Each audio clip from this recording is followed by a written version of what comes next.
Hello दोस्तों, math tutor में आपका स्वागत है। आज के वीडियो लेक्चर में मैं एक नया चैप्टर स्टार्ट करने जा रहा हूं जिसमें मैं आपको ट्रिग्नोमेट्री के बारे में समझाऊंगा। ठीक है, तो यहाँ पे जो ट्रिग्नोमेट्री का जो चैप्टर है वो हम 11th क्लास का पढ़ेंगे। आप पहले ही 10th क्लास में ट्रिग्नोमेट्री चैप्टर पढ़ चुके हैं। इसमें कुछ आइडेंटिटीज़ और फॉर्मूले आप पहले से ही जानते हैं। तो इस वीडियो लेक्चर में, जो कि फर्स्ट वीडियो लेक्चर है, इसमें जो आपने 10th क्लास में ट्रिग्नोमेट्री फार्मूला और जो भी आइडेंटिटीज़ पढ़ी है वहाँ पे जो भी आपने पढ़ा है यहाँ पे मैं उसको रिवाइज करूँगा, ताकि नेक्स्ट वीडियो लेक्चर जो भी ट्रिग्नोमेट्री का होगा या आने वाले वीडियो लेक्चर में आपको वो फॉर्मूले याद होंगे, तो आपको कोई भी प्रॉब्लम नहीं आएगी ये चैप्टर समझने में। ठीक है, तो आइए शुरुआत करते हैं।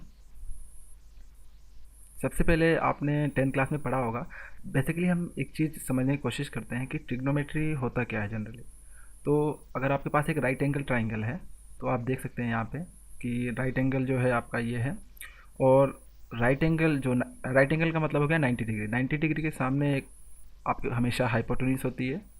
ठीक है, और यहाँ दो एंगल आते हैं। इन दोनों एंगल में से किसी भी एक एंगल को आप थीटा ले लीजिए। ठीक है, तो यहाँ मैं इस एंगल को थीटा ले रहा हूँ, तो थीटा के सामने क्या होगा, परपेंडिकुलर। ठीक है, और जो बची हुई साइड है वो हो जाएगा आपका 20।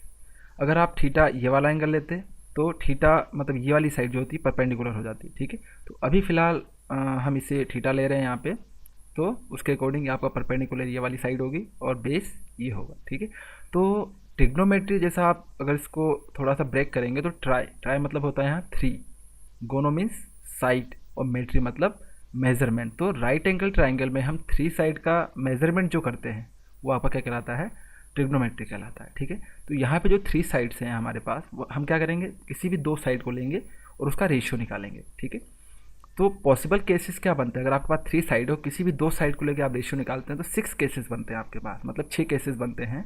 इसलिए हमारे पास 6 ट्रिग्नोमेट्रिक रेशियोज होते हैं। ठीक है, तो पहला जो ट्रिग्नोमेट्रिक रेशियो आता है वो आता है जब हम पी और एच का रेशियो लेते हैं। मतलब अच्छा, यहाँ जो हम ट्रिग्नोमेट्रिक रेशियोज पढ़ेंगे, यहाँ मैं फॉर्मूला को ग्रुप में डिवाइड कर रहा हूँ। जो फर्स्ट ग्रुप है उसमें हम इनके रेशियोज़ के बारे में पढ़ेंगे कि कितने ट्रिग्नोमेट्रिक रेशियोज होते हैं, उनके क्या फॉर्मूले हैं। ठीक है, तो पहले ग्रुप में हम बात करते हैं। सबसे पहले जो आपका फर्स्ट फॉर्मूला है वो है साइन थीटा।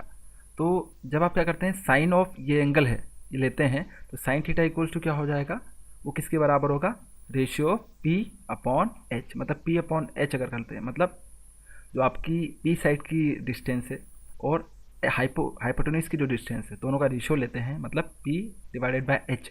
तो आपको क्या मिलेगा, साइन ऑफ थीटा की वैल्यू मिल जाएगी। मतलब जो भी है थीटा की यहाँ कुछ वैल्यू गिवन होगी, अभी यहाँ कोई वैल्यू नहीं है तो हमने इसको क्या मान रखा है, थीटा। ठीक है, तो साइन थीटा इक्वल्स टू क्या हो जाएगा, पी बाय एच। इसी तरह कोस थीटा इक्वल्स टू आपने पढ़ा है B by H, tan theta P by B, और साइन थीटा का उल्टा मतलब रेसिप्रोकल क्या होता है, कॉसेक थीटा। तो कॉसेक थीटा क्या हो जाएगा, इसका आप उल्टा करेंगे तो क्या हो जाएगा, साइन थीटा का उल्टा करेंगे तो एच बाय पी, मतलब एच बाय पी का रेशियो किसके बराबर होगा, कॉसेक थीटा का। इसी तरह कॉस थीटा का उल्टा होता है सेक थीटा, वो होगा आपके पास एच बाय बी, और टेन थीटा का उल्टा कॉट थीटा, वो हो जाएगा बी बाय पी। तो ये 6 ट्रिग्नोमेट्रिक रेशियोज आपको मिले। तो आपके दिमाग में अगर ये क्वेश्चन आता है कि हमें 6 ट्रिग्नोमेट्रिक रेशियो ही क्यों मिले, 7 क्यों नहीं मिले, 8 नहीं मिले, तो मैंने आपको पहले ही बताया कि जो 3 साइड है यहाँ पे, किसी भी 2 साइड का रेशियो कितनी पॉसिबिलिटी बनती है 2 साइड को लेके उसका रेशियो निकालने का, तो 6 पॉसिबिलिटीज़ बनती है। इसलिए हमारे पास कितने रेशियोज हैं ट्रिग्नोमेट्री के, 6 रेशियोज है। ठीक है, तो ये डाउट मेरे ख्याल से आपका क्लियर हो गया होगा। तो अब प्रॉब्लम ये एक आती है कि ये 6 ट्रिग्नोमेट्रिक रेशियोज़ के फॉर्मूले याद कैसे रखें। तो पहले ही आपको हो सकता है 10th क्लास में बहुत से टीचर्स ने बहुत सारी ट्रिक्स बताई होगी, लेकिन मैं आपको बेसिक जो कॉमन ट्रिक है जो अधिकतर टीचर्स बताते हैं वो बता रहा हूँ यहाँ पे मैं। तो आप क्या करेंगे, जैसे यहाँ टेबल दी हुई है उसमें आप एक स्टोरी टाइप या एक सेंटेंस याद रखेंगे। क्या है कि पंडित बद्री प्रसाद हर हर बोले सोना चांदी तोले। ठीक है, तो आप ये वाला फ्रेज अगर याद रखेंगे, ठीक है, तो आपको फॉर्मूला आराम से याद हो जाएगा। तो एक बार मैं इसको बता देता हूँ आपको, क्या याद रखना है आपको, पंडित बद्री प्रसाद हर हर बोले सोना चांदी तोले। और आपको इसका फर्स्ट लेटर जो है, जैसा यहाँ मैंने इस सेंटेंस को लिखा हुआ है, इसी तरह आपको इस टेबल में लिख लेना है। ठीक है, तो जब आप टेबल में लिखेंगे तो देखेंगे यहाँ पंडित बद्री प्रसाद हर हर बोले सोना चांदी तोले। जो फर्स्ट 2 कॉलम है, मतलब पहले 2 कॉलम जो हैं उसके रेशियोज़ को दिखाते हैं, मतलब साइड के रेशियो को, और जो लास्ट वाला 3rd कॉलम है वो ट्रिग्नोमेट्री रेशियो को इंडिकेट करता है। मतलब कौन सा, एस मतलब हो गया साइन थीटा, सी जो आपका चांदी है वो क्या हो गया कोस थीटा, और तोले ये क्या हो गया टेन थीटा। ठीक है, तो साइन का उल्टा होता है कोसेक थीटा, तो कोसेक थीटा को भी हम यहाँ से फाइंड कर लेंगे। उसी तरह सेक थीटा कोस थीटा का उल्टा होता है वो भी आप निकाल सकते हैं, और कॉट थीटा जो टेन थीटा का उल्टा होता है उसे भी आप यहाँ से निकाल सकते हैं। तो आप ये अगर टेबल याद कर लेंगे या ये सेंटेंस याद कर लेंगे तो आपको ट्रिग्नोमेट्रिक रेशियोज का फॉर्मूला याद करना बहुत ही आसान हो जाएगा। ठीक है, तो ये ग्रुप 1 में जो फॉर्मूले हैं ये मैंने यहाँ लिखे हैं 6 ट्रिग्नोमेट्रिक रेशियोज के, ये आपको याद करना है। चलिए आगे बढ़ते हैं और देखते हैं जो ग्रुप 2 में जो फॉर्मूला आपने पढ़ा, मतलब जो आपने 10th क्लास में पढ़ा है वो फॉर्मूला मैं ग्रुप 2 में डाल रहा हूँ। वो क्या है, आपने पढ़ा कि sine 90 minus theta equals to cos theta.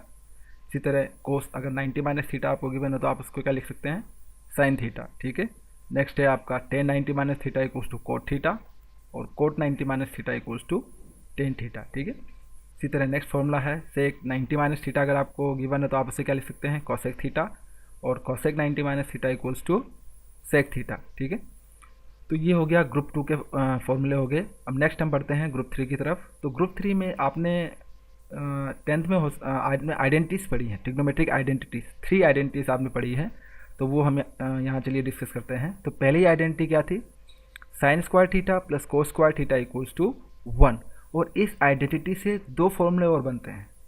मतलब इस एक फॉर्मूले से आप क्या कर सकते हैं 2 फॉर्मूले और डिराइव कर सकते हैं, ये आपने किया होगा। ठीक है, तो पहला फॉर्मूला क्या था, अगर मैं पूछता हूँ आपसे sine square theta equals to क्या होगा तो आप बोलेंगे 1 माइनस कोस स्क्वायर थीटा, ये कोस स्क्वायर थीटा उस तरफ चला जाएगा। इसी तरह cos square theta equals to क्या हो जाएगा 1 माइनस साइन स्क्वायर थीटा। ठीक है, तो ये 2 फॉर्मूले और बनते हैं इस एक फॉर्मूले से। इसी तरह नेक्स्ट फॉर्मूला आपका 1 plus tan square theta equals to sec square theta. ठीक है, इससे भी 2 फॉर्मूले बनेंगे, कौन से, tan square theta equals to क्या हो जाएगा सेक स्क्वायर थीटा माइनस 1। इसी तरह 1 इक्वल्स टू क्या हो जाएगा sec square theta minus tan square theta. आपको पता लग रहा होगा मैं किस तरह से फॉर्मूला बना रहा हूँ, या आपने ये सब आप कर चुके हैं। अगर जिन्होंने नहीं किया उनके लिए थोड़ा समझने में परेशानी हो सकती है, कोई बात नहीं, आप इसे थोड़ा इधर उधर ट्रांसफॉर्म करके फॉर्मूला बना सकते हैं। ठीक है, इसी तरह जो थर्ड फॉर्मूला था वो है आपके पास 1 plus cot square theta equals to cosec square theta. ठीक है, इससे वापस आप 2 आइडेंटिटी और बना सकते हैं। ठीक है, वो क्या है, cot square theta equals to क्या हो जाएगा कॉसेक स्क्वायर थीटा माइनस 1, और 1 इक्वल्स टू क्या हो जाएगा cosec square theta minus cot square theta.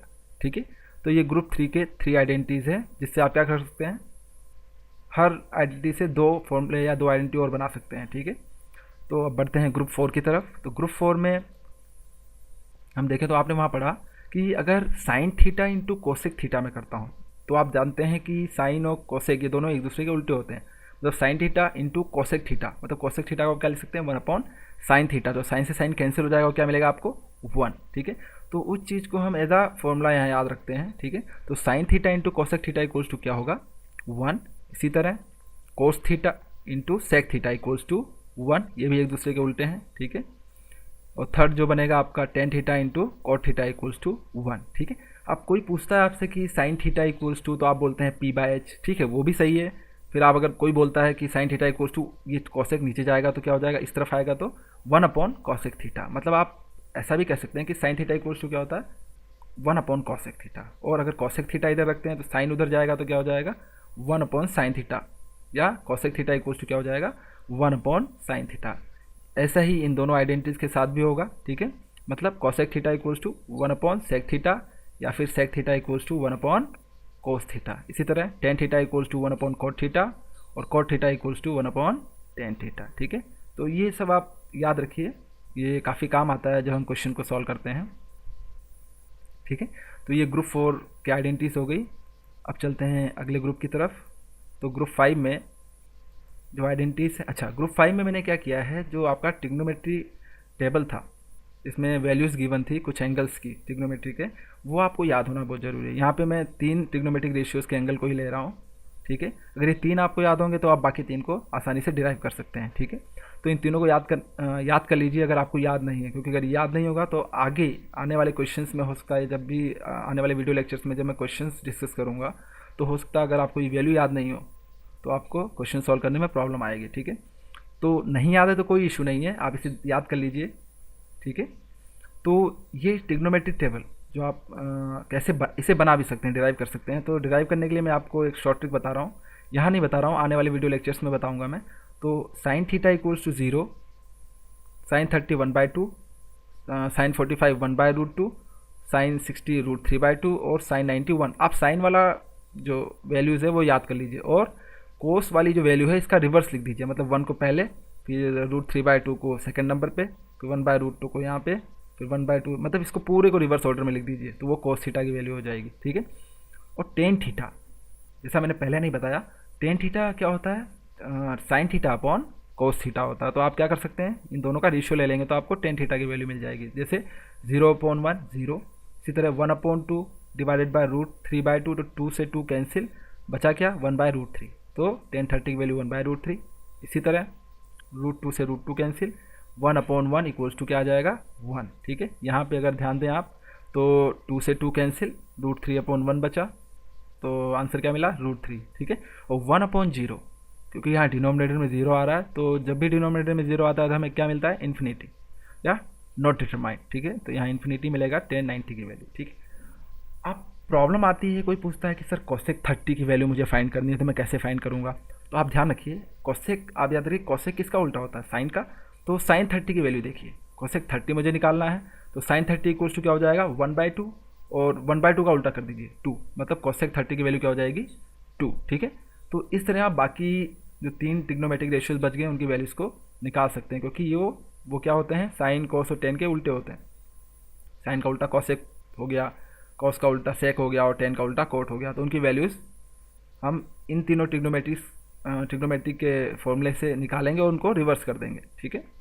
तो इस तरह आप उनकी वैल्यूज़ निकाल सकते हैं। चलिए, मैं मानता हूँ कि, या उम्मीद करता हूँ कि आपको ये फॉर्मूले याद होंगे, आपने 10th क्लास में ये सारे फॉर्मूले पढ़े हैं। अगर नहीं याद है तो आप इसे याद कर लीजिए, ताकि नेक्स्ट वीडियो लेक्चर जो मैं 11th क्लास का स्टार्ट करूँगा वो आपको आसानी से समझ में आए। ठीक है। तो अगर आपको ये ट्रिग्नोमेट्रिक आइडेंटिटीज फॉर्मूले एक बार वापस मेमोराइज हो गए हैं, याद हो गए हैं, तो आप इन क्वेश्चंस को ज़रूर कर लीजिए। अगर आप ये क्वेश्चंस कर लेते हैं, इसका मतलब आपको फॉर्मूला याद है, और आप अपने आप को एक बार चेक भी कर लेंगे कि आपको कितने फॉर्मूले याद हैं। अगर नहीं याद है तो उन्हें याद कर लीजिए, और इन क्वेश्चंस को ज़रूर सॉल्व कर लीजिए। ठीक है।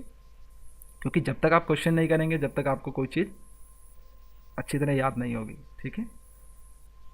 तो वीडियो पॉज कीजिए, इन क्वेश्चन को सॉल्व कीजिए, और अगर आपको फॉर्मूले याद नहीं है तो इन सारे फॉर्मूले को एक पेपर पे लिख लीजिए। ठीक है। हाँ, ये काम आपको ज़रूर करना है कि इन सारे फॉर्मूले को, जो भी अभी मैंने 10th क्लास के बताए हैं, इन सारे फॉर्मूले को एक मिडिल पेज निकालेंगे आप अपनी कॉपी का, उसमें सारे फॉर्मूले लिखेंगे, और आगे आने वाले वीडियो लेक्चर्स में भी मैं आपको ढेर सारे फॉर्मूले बताऊंगा, वो फॉर्मूले भी आप उस मिडिल पेज में रखेंगे। अब प्रॉब्लम यह है कि इतने सारे फॉर्मूले याद कैसे होंगे, तो आप प्रैक्टिस जब करेंगे क्वेश्चंस की, उन फॉर्मूले को यूज़ करेंगे, तो धीरे धीरे अपने आप याद हो जाएगा। जैसे कुछ लोग कहते हैं सर हमें याद नहीं होता फॉर्मूला, ढेर सारे फॉर्मूले हैं, तो आप सबसे बेस्ट वे है याद करने का कि आप प्रैक्टिस में लाइए उस चीज़, या अपने डेली लाइफ में यूज़ कीजिए। जब भी आप फ्री बैठते हैं उसको मेमोराइज़ कीजिए, या फिर उसे एक पेपर पे लिख लीजिए सारे फॉर्मूले को, और जब क्वेश्चंस करते हैं तो उसे सामने रखिए। तो आपको जैसे कोई जो फॉर्मूला नहीं आया तो आप क्या करेंगे, उस पेपर से आप फॉर्मूले को देख लेंगे, और जब उसको आप फ्रिक्वेंटली बार बार यूज़ करेंगे तो वो फॉर्मूला अपने आप आपको याद हो जाएगा। ये एक सिंपल तरीका होता है फॉर्मूला बिल्कुल अच्छी तरह याद करने का। ठीक है। तो मैं उम्मीद करता हूँ आपको ये सारे ट्रिग्नोमेट्रिक जो फॉर्मूला और आइडेंटिटीज थे वो समझ में आ गए होंगे। और अगर ये वीडियो आपको अच्छा लगा तो इसे अपने दोस्तों के साथ ज़रूर शेयर कीजिए, उन्हें बताइए कि ट्रिग्नोमेट्री अगर उन्हें समझना है तो मेरे आगे आने वाले जितने भी वीडियो लेक्चर्स हैं उनको ज़रूर अटेंड कर लें, और ये पहला वाला वीडियो लेक्चर से देखना बिल्कुल मत भूलें। ठीक है। तो अपने दोस्तों को ज़रूर बताइए ताकि उन्हें भी ट्रिग्नोमेट्रिक चैप्टर समझने में आसानी हो। ठीक है। और अगर ये वीडियो आपको अच्छा लगा तो इसे शेयर करना ज़रूर मत भूलिए। तब तक के लिए धन्यवाद।